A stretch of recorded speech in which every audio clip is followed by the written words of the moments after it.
Hi dear students, welcome to online class. This is first PUC English class. In this video, we will discuss about the gentleman of the jungle. This is your first chapter written by Jomo Kenyatta.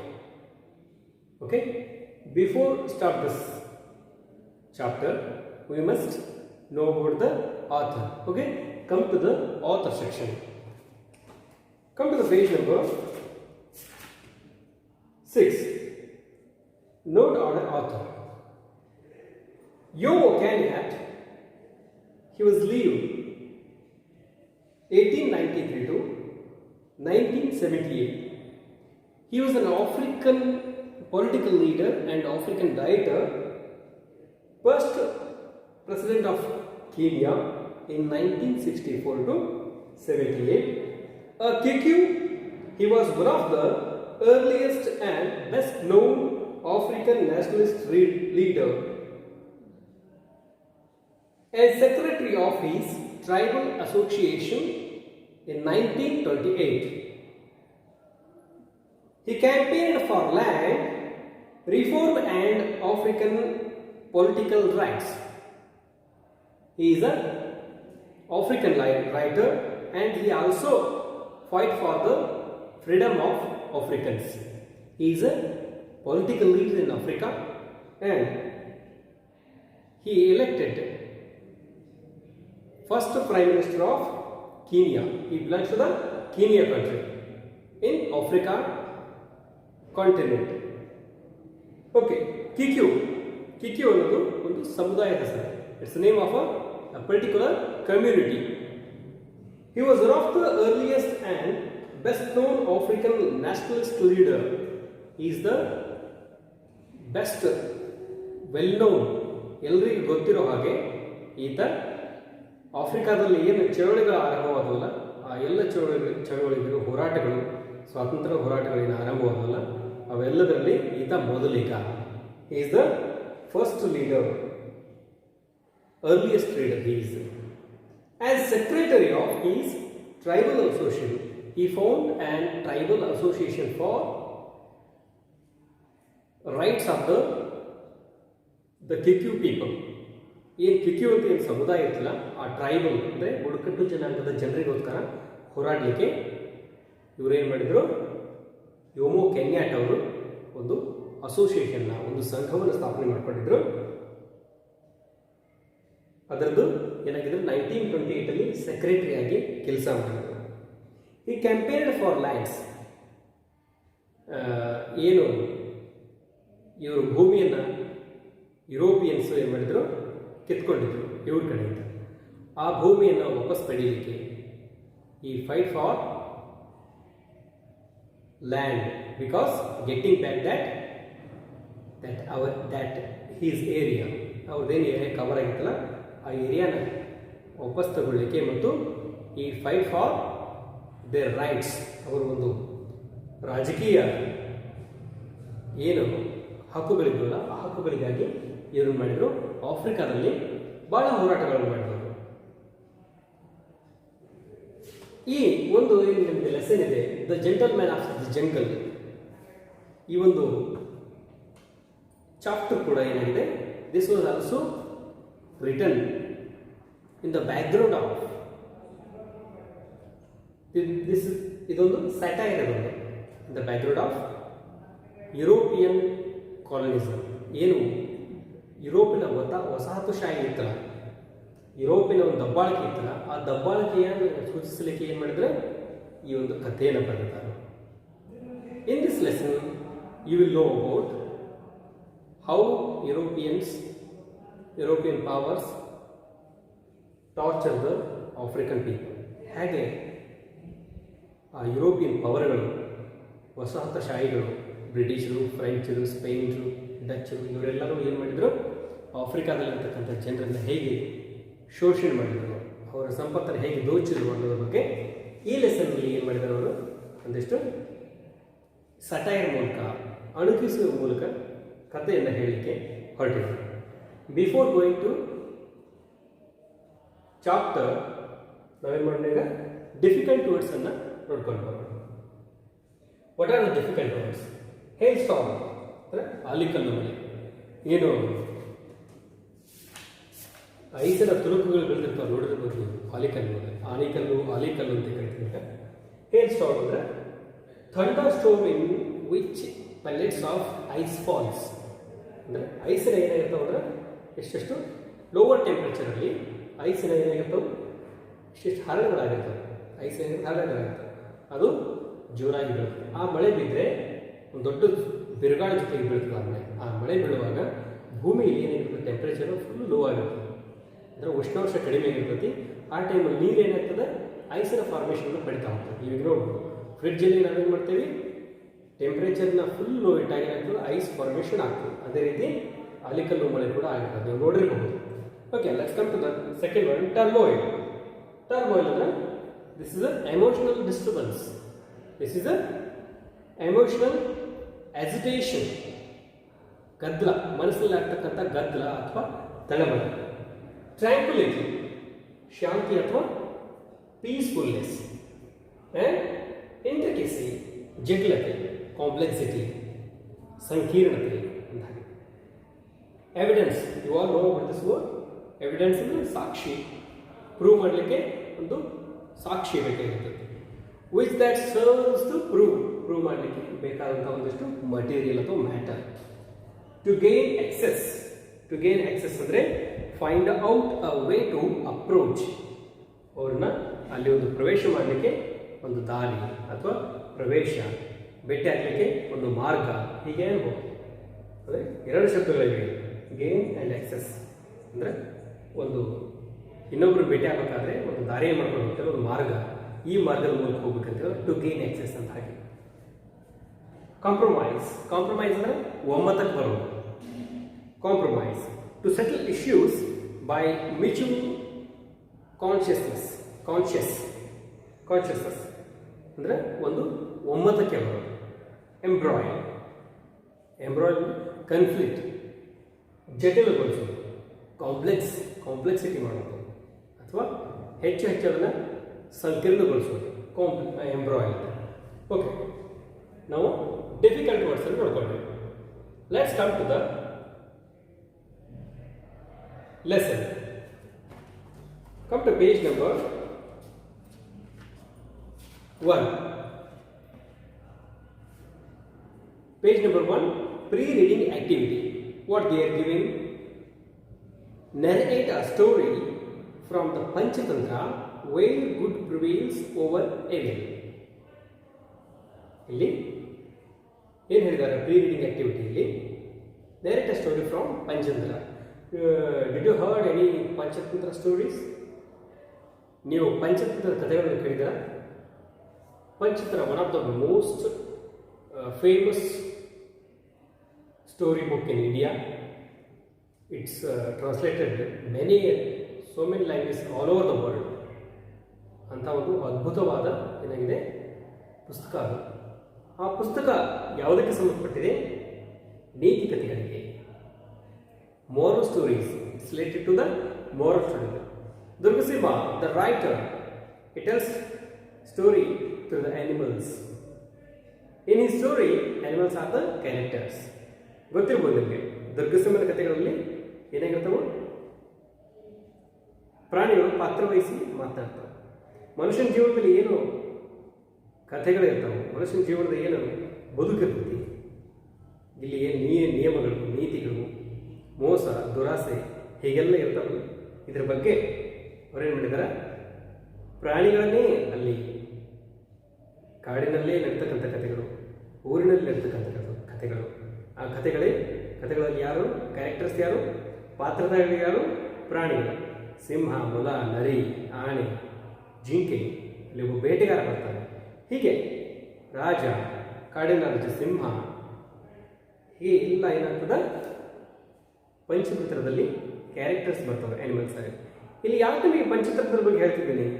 The story also. ಈ ಒಂದು ಕಥೆಯಲ್ಲಿ ಕೂಡ ಏನಾಗ್ತವೆ ಪ್ರಾಣಿಗಳೇ characters ಆಗಿ ಬರ್ತವೆ. The gentle man of the jungle, ಇದರಲ್ಲಿ ಒಬ್ಬ ಮನುಷ್ಯ ಇರ್ತಾನೆ, ಉಳಿದ ಎಲ್ಲ ಪ್ರಾಣಿಗಳಿರ್ತವೆ ಕಾಡಲ್ಲಿ. ಅಲ್ಲೇನಾಗ್ತದೆ ಅವೇ ಕ್ಯಾರೆಕ್ಟರ್ಸ್ ಆಗಿ ಬಂದು ಅವೇ ಇಲ್ಲಿ ನಮಗೆ ಕಥೆಯನ್ನು ಹೇಳ್ತಾ ಹೋಗ್ತವೆ. ಓವರ್ ಎವಿಲ್ಸ್. ಪಂಚತಂತ್ರ ಕಥೆಗಳಲ್ಲಿ ಏನಾಗ್ತದೆ, ಕೊನೆಗೆ ಕೆಟ್ಟದರ ವಿರುದ್ಧ ಒಳ್ಳೆಯದು ಗೆಲುವು ಸಾಧಿಸ್ತದೆ. ಮೋಸ ಮಾಡ್ತಕ್ಕಂಥ ವ್ಯಕ್ತಿ, ಕೆಟ್ಟದನ್ನು ಮಾಡ್ತಕ್ಕಂಥ ವ್ಯಕ್ತಿ ಕೊನೆಗೆ ಏನು ಮಾಡ್ತಾನೆ, ಸೋತು ಹೋಗ್ತಾನೆ. ಯುದ್ಧದಲ್ಲಿ ಸೋತು ಹೋಗ್ತಾನೆ ಅಥವಾ ಆ ಕಥೆಯಲ್ಲಿ ಸೋತು ಹೋಗ್ತಾನೆ. ಸೋತು ಹೋದ್ಮೇಲೆ ಒಳ್ಳೆಯವರು ಏನು ಮಾಡ್ತಾರೆ, ಗೆಲ್ತಾರೆ. ಅದು ಹೇಗೆ ಗೆಲ್ತಾರೆ ಅನ್ನೋದನ್ನ ನೀವೇನು ಡಿಸ್ಕಸ್ ಮಾಡಬೇಕು ಅಂತ ಹೇಳಿ. ಓಕೆ, ಈಗ ಪ್ರೀ ರೀಡಿಂಗ್ ಆಕ್ಟಿವಿಟಿಯನ್ನು ನೋಡಿದ್ದೀವಿ. ಈಗ ಒಂದು ಇವೆಂಟಿನ ಬ್ಯಾಕ್ಗ್ರೌಂಡ್ ಕೊಟ್ಟಿದ್ದಾರೆ ಇಲ್ಲಿ. ಏನು, in the late 19th century the chief European powers divided Africa among themselves. They could do this because European arms were superior and because the African chiefs did not understand the meaning of the treaties they were asked to sign. As a result, Africans lost the land they had traditionally lived on and cultivated. Their attitude towards European expansion is made clear in following fable, which reflects the attitude of the Kikuyu people of Kenya toward European laws and commissions. ಇಲ್ಲಿ ಏನು ಕೊಟ್ಟಿದ್ದಾರೆ, they give a brief background about 19th century. ಈ ಕಥೆ ಏನಾಗಿರ್ತದೆ, 19th centuryಗೆ ಸಂಬಂಧಪಟ್ಟದ್ದಾಗಿರ್ತದೆ. ಇದೊಂದು imagination ಕಥೆ, ಇದೊಂದು imaginary ಕಥೆ. ಇದನ್ನು ಕಲ್ಪನೆ ಮಾಡಿಕೊಂಡು ಅಲ್ಲಿ ವಾಸ್ತವವನ್ನು, ಸಂಗತಿಗಳನ್ನು ನೆನಪು ಇಟ್ಕೊಂಡು ಬರ್ತಕ್ಕಂಥ ಒಂದು ಕಥೆ. ಈ ಕಥೆ ಹಿಂದೆ ಏನಿದೆ, ಒಂದು ಬ್ಯಾಕ್ಗ್ರೌಂಡ್ ಇದೆ. ಆ ಬ್ಯಾಕ್ಗ್ರೌಂಡ್ ನೀವು ಅರ್ಥ ಮಾಡ್ಕೊಳ್ಬೇಕು. ಏನು ಕೊಡ್ತಾರೆ, in the late 19th century the chief European powers divided Africa among themselves. 19ನೇ ಶತಮಾನದ ಕೊನೆ ಭಾಗದಲ್ಲಿ ಯುರೋಪಿಯನ್ ಪವರ್ಸ್ ಏನಿದ್ವಲ್ಲ, ಯಾರ್ಯಾರು ಯುರೋಪಿಯನ್ ಪವರ್ಸು? ಇಂಗ್ಲೀಷರು ಅಥವಾ ಬ್ರಿಟಿಷರು, ಡಚ್ಚರು, ಫ್ರೆಂಚರು, ಸ್ಪೇನ್ ಜನರು, ಇವರೆಲ್ಲ ಏನು ಮಾಡಿದ್ರು, ಯುರೋಪನ್ನು ಹಂಚಿಕೊಂಡ್ರು. Because they are very strong in ಆರ್ಮಿಯಲ್ಲಿ ತುಂಬ ಸ್ಟ್ರಾಂಗ್ ಆಗಿದ್ರು. ಇಲ್ಲಿ ಬಂದು ಏನು ಮಾಡಿದ್ರು ಅಂದರೆ, ಯುದ್ಧ ಮಾಡಿ, ಇವರೆಲ್ಲ ದಬ್ಬಾಳಿಕೆ ಮಾಡಿ, ಇಲ್ಲಿ ಸಂಪತ್ತನ್ನು ದೋಚಿ, ಇಲ್ಲಿ ಜನರನ್ನ ನಿರ್ಗತಿಕರನ್ನಾಗಿ ಮಾಡಿ ಏನು ಮಾಡಿದ್ರು, they acquired land. They could do these because European arms were superior and because the African chiefs did not understand the meaning of the treaties. African chiefs ಏನಿದ್ರಲ್ಲ, African leaders, they didn't understand what is the meaning of treaty.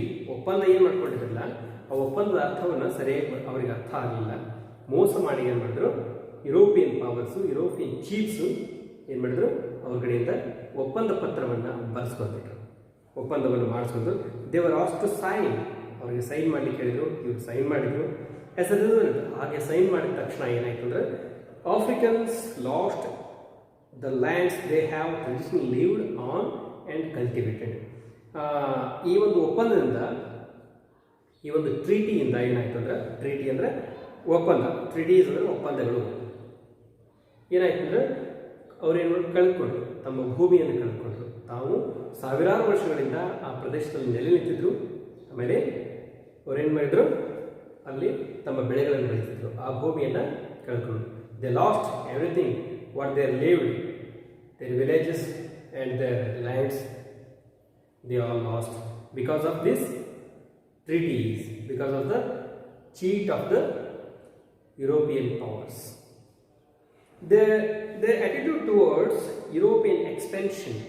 ಇಲ್ಲ expansion ಅಂತ ಕೊಟ್ಟಿದ್ದಾರೆ ಒಂದು ಶಬ್ದವನ್ನು. Expansion ಅಂದರೆ ವಿಸ್ತರಣೆ ಮಾಡೋದು. Expansion ಮಾಡಬೇಕಿಲ್ಲ ಅಂದರೆ ವಿಸ್ತರಣೆ ಮಾಡೋದು.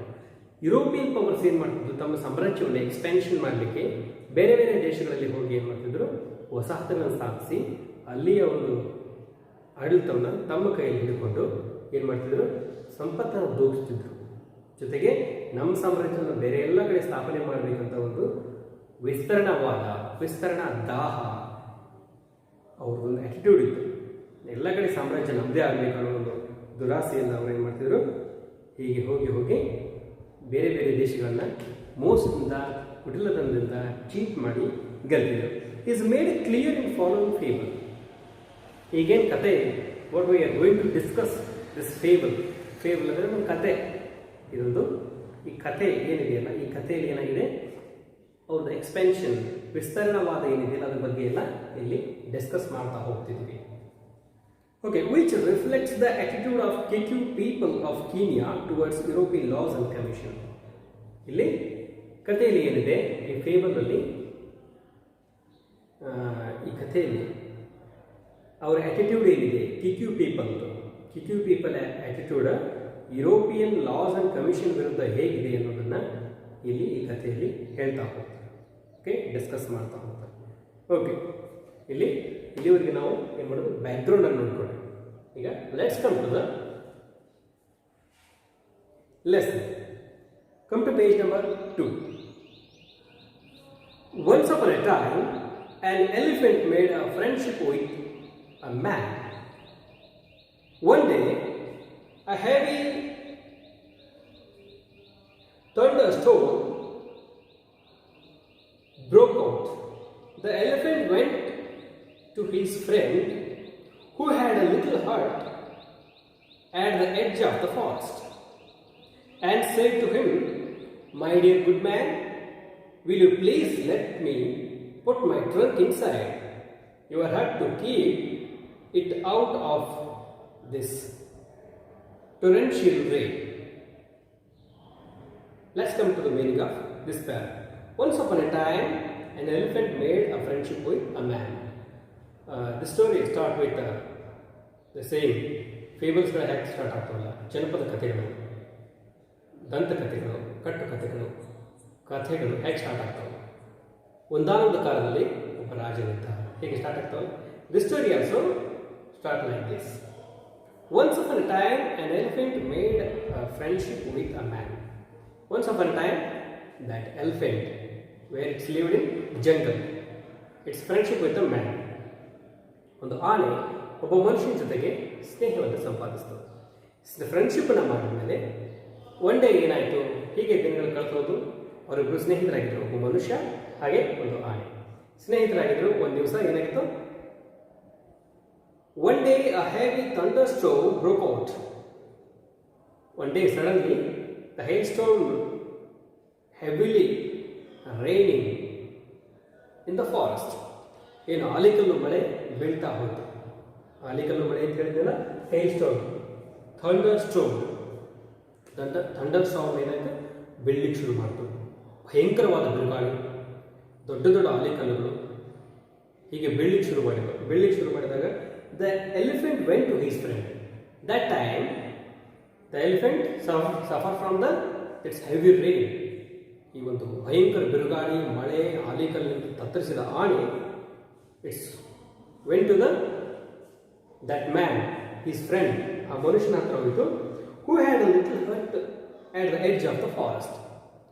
ಯಾರು ಆ ವ್ಯಕ್ತಿ, ಮನುಷ್ಯನಿದ್ದಲ್ಲ, ಆನೆಯ ಸ್ನೇಹಿತ, ಅವನು ಏನು ಮಾಡಿದ, ಒಂದು ಗುಡಿಸಲನ್ನು ಕಾಡಿನ ಅಂಚಿನಲ್ಲಿ, ಕಾಡಿನ ದಂಡೆಯಲ್ಲಿ, he built a little hut for his living. ಅಲ್ಲಿ ಇರಲಿಕ್ಕೆ ಒಂದು ಗುಡಿಸಲನ್ನು ಮಾಡ್ಕೊಂಡಿದ್ದ. ಆ್ಯಂಡ್ ಸೆಡ್ ಟು ಹಿಮ್, ಅಲ್ಲಿ ಹೋಗಿ ಗುಡಿಸಲಕ್ಕೆ ಹೋಗಿ ಅವನಿಗೆ ಹೇಳ್ತು, my dear good man, will you please let me put my trunk inside your hut to keep it out of this torrential rain. ಮನುಷ್ಯನೇ, ಒಳ್ಳೆಯ ಮನುಷ್ಯನೇ, ನೀ ಏನು ಮಾಡಬೇಕು, ದಯವಿಟ್ಟು ನನಗೆ ಹೆಲ್ಪ್ ಮಾಡು. ಏನು ಮಾಡು, ಹೊರಗಡೆ ಮಳೆ ಬರ್ತಾ ಇದೆ, ಈ ನಿನ್ನ ಚಿಕ್ಕ ಗುಡಿಸಲಿನಲ್ಲಿ ಏನು ಮಾಡು, ನನ್ನ ಸೊಂಡಿಲನ್ನ ಇಟ್ಕೊಳ್ಳಿಕ್ಕೆ ಸ್ವಲ್ಪ ಜಾಗ ಆಯ್ತು ಅಂದ್ಕೊಳ್ತೀನಿ, ದಯವಿಟ್ಟು ನನಗೆ ಜಾಗವನ್ನು ಮಾಡಿಕೊಡು. ಸೊಂಡಿಲನ್ನ ಇಟ್ಕೊಳ್ಳಿಕ್ಕೆ ನಾನು ಸೊಂಡಿಲನ್ನ ಇಟ್ಕೊಳ್ತೀನಿ, ಹೊರಗಡೆ ಮಳೆ ಬರ್ತಾ ಇದೆ, ನನ್ನ ಸೊಂಡಿಲಿಗೆ ಏನಾಗ್ತದೆ, ಮಳೆಯಿಂದ ತೊಂದರೆ ಆಗ್ತದೆ, ಗಾಯವಾಗ್ತದೆ, ಅದಕ್ಕೆ ದಯವಿಟ್ಟು ಒಂದಿಷ್ಟು ಸಹಾಯವನ್ನು ಮಾಡು ಅಂತ ಹೇಳಿ ಏನು ಮಾಡ್ತು, ಆನೆ ತನ್ನ ಸೊಂಡಿಲನ್ನು ಇಡ್ಲಿಕ್ಕೆ ಅವನ ಕಡೆ ಕೇಳ್ತು. The man, seeing what situation his friend was in, replied, "My dear good elephant, my hut is very small, but there is a room for your trunk and myself. Please put your trunk in gently." The man replied again, The elephant asked to man, my dear good man, please help in this heavy rain. Let me put my trunk into your little hat. ಅಂತ ಹೇಳಿದಾಗ the man ಆ situation ಅರ್ಥ ಮಾಡಿಕೊಂಡು ಹೊರಗಡೆ ಏನಾಗ್ತಿದೆ, ಮಳೆ ಬರ್ತಿದೆ. The man replied, my dear good elephant, put your trunk. ನನ್ನ ಗುಡಿಸು ಚಿಕ್ಕದು ಆದರೂ ಕೂಡ ನಾನು ಮಲ್ಕೊಳ್ಳಿಕ್ಕೆ, ನನ್ನ ಸೊಂಡ್ಲು ಇಡಲಿಕ್ಕೆ ಅಲ್ಲೇನಾಗಿದೆ, ಸ್ವಲ್ಪ ಸ್ಪೇಸ್ ಇದೆ, ಸ್ವಲ್ಪ ಜಾಗವಿದೆ. You can put your trunk with gently, please put your trunk with gently. ನನ್ನ ಗುಡಿಸಲು ಚಿಕ್ಕದಾಗಿದೆ ಆದರೂ ಕೂಡ ನಿನ್ನ ಸೊಂಡಿಲು ಏನೈತಲ್ಲ ಅದನ್ನು ಇಡಲಿಕ್ಕೆ, ಆಮೇಲೆ ನಾನು ಮಲ್ಕೊಳ್ಳಿಕ್ಕೆ ಜಾಗವಿದೆ, ಅಲ್ಲೇ ಸ್ವಲ್ಪ ಸೊಂಡಲು ನಿಧಾನವಾಗಿಡು, ನನ್ನ ಗುಡಿಸಲು ಚಿಕ್ಕದು ಅಂತ ಹೇಳ್ತಾರೆ. The elephant thanked his friend saying, you have done me a good deed and one day I shall return your kindness. That time elephant also thanked to the man, thanked to his friend, who is that man. ಅವರಿಗೆ ಧನ್ಯವಾದಗಳು ಸಲ್ಲಿಸ್ತು. You have done me a good deed, ನೀ ಏನು ಮಾಡಿ, ಒಂದು ಒಳ್ಳೆ ಕೆಲಸ ಮಾಡಿ ನನಗೋಸ್ಕರ, ನನಗೆ I shall return what you are doing. ನೀನು ಒಳ್ಳೆ ಕೆಲಸ ಮಾಡಿದಲ್ಲ, ಈ ಕೆಲಸವನ್ನು ನಾನು ನಿಮ್ಗೆ ಏನು ಮಾಡ್ತೀನಿ, ಒಂದು ದಿವಸ ನಾನು ನಿನಗೆ ಸಹಾಯ ಮಾಡ್ತೀನಿ ಅನ್ನೋದನ್ನು ಹೇಳ್ತೀನಿ. The elephant thanked his friend saying, okay, ಅದು ಮುಗಿತು. Let's come to the but. What followed? As soon as the elephant put his trunk inside the hut, slowly he pushed his head inside and finally plunged the man out in the rain, and then lay down comfortably inside his friend's hut, saying, my dear good friend, your skin is harder than mine, and as there is not enough room for both of us, you can afford to remain in the rain while I am protecting my delicate skin from the hailstorm. ಇಲ್ಲಿ next ಏನಾಗ್ತದೆ, but what follow, ಮುಂದೆ ಏನಾಯಿತು? As soon as the elephant put his trunk inside the hut, slowly he pushed his head inside and finally plunged the man out in the rain. ನಿಧಾನವಾಗಿ ಜಾಗವನ್ನು ಕೊಟ್ಟ ಮೇಲೆ ಆನೆ ಏನು ಮಾಡ್ತು, ನಿಧಾನವಾಗಿ ತನ್ನ ಸೊಂಡಲನ್ನು ಇಟ್ಕೊಳ್ತು, ನಿಧಾನವಾಗಿ ತನ್ನ ತಲೆಯನ್ನು ಗುಡಿಸಲು ಒಳಗೆ ಇಟ್ಟು, ಆಮೇಲೆ ನಿಧಾನವಾಗಿ ತಾನೇ ಒಳಗೆ ಬಂದ್ಬಿಡ್ತು. ಇಡೀ ಆನೆನೇ ಚಿಕ್ಕದಾಗಿ ಗುಡಿಸಲು ಒಳಗೆ ಬಂದು ಆ ಮನುಷ್ಯನ ಎತ್ತಿ ಬಿಸಾಕ್ಬಿಡ್ತು ಹೊರಗಡೆ. That elephant throw out that man in the rain, ಭೀಕರವಾಗಿ ಬರ್ತಕ್ಕಂಥ ಮಳೆಯಲ್ಲಿ ಒಗೆದು ಹೇಳ್ತದೆ. ಏನು ಹೇಳ್ತದೆ? in the rain, and then lay down comfortably inside his friend's hut, and it's sleep in the hut which that elephant, and saying that elephant said, my dear good friend, your skin is harder than mine. My dear good friend, a man ಹೇಳ್ತು, your skin is harder than mine. ನನ್ನ ಸ್ಕಿನ್ಗಿಂತ ನಿನ್ನ skin ಏನಾಗಿದೆ, ಒರಟಾಗಿದೆ, ಬಿರುಸಾಗಿದೆ. As there is not enough room for both of us, ಇಲ್ಲಿ ಚಿಕ್ಕ ಗುಡಿಸ್ಲೈತಿ, ಅದಕ್ಕೆ ನನಗೆ ಇಲ್ಲಿ ಜಾಗವಿಲ್ಲ, ನಾನು ಒಬ್ಬನೇ ಮಲ್ಕೊಳ್ತೀನಿ, ನೀ ಏನು ಮಾಡು, ಹೊರಗಡೆ ಹೋಗಿ ಮಲ್ಕೋ, ಮಳೆಯಲ್ಲಿ ಮಲ್ಕೋ, ಯಾಕಂದರೆ ನಿನ್ನ ಸ್ಕಿನ್ನ ನನ್ನ ಸ್ಕಿನ್ಗಿಂತ ಹಾರ್ಡ್ ಆಗಿದೆ ಅಂತ ಒಂದು ಸಮಜಾಯಿಷಿ ಕೊಡ್ತು. You can afford to remain in the rain while I am protecting my delicate skin from the hailstorm. ನೀನು you can afford to remain in the rain while, ನೀವು ಮಳೆಯಲ್ಲಿ ನಿಂತರೆ ಏನಾಗೋದು ನಿಮಗೆ, you can stand there only and you can sit in the heavy rain. There is no problem because your skin is harder than mine. ನನ್ನ ಸ್ಕಿನ್ಗಿಂತ ನಿನ್ನ skin ಒರಟಾಗಿದೆ, ಬಿರುಸಾಗಿದೆ. ಮಳೆಯಲ್ಲಿ ನಿಂತರೆ ನಿನಗೆ ಏನೂ ಸಮಸ್ಯೆ ಆಗಲ್ಲ. ನನ್ನ ಸ್ಕಿನ್ ಭಾಳ ಏನಾಗಿದೆ, ಮೈ ಡೆಲಿಕೇಟ್, ಇಟ್ಸ್ ವೆರಿ ಮೈಲ್ಡ್.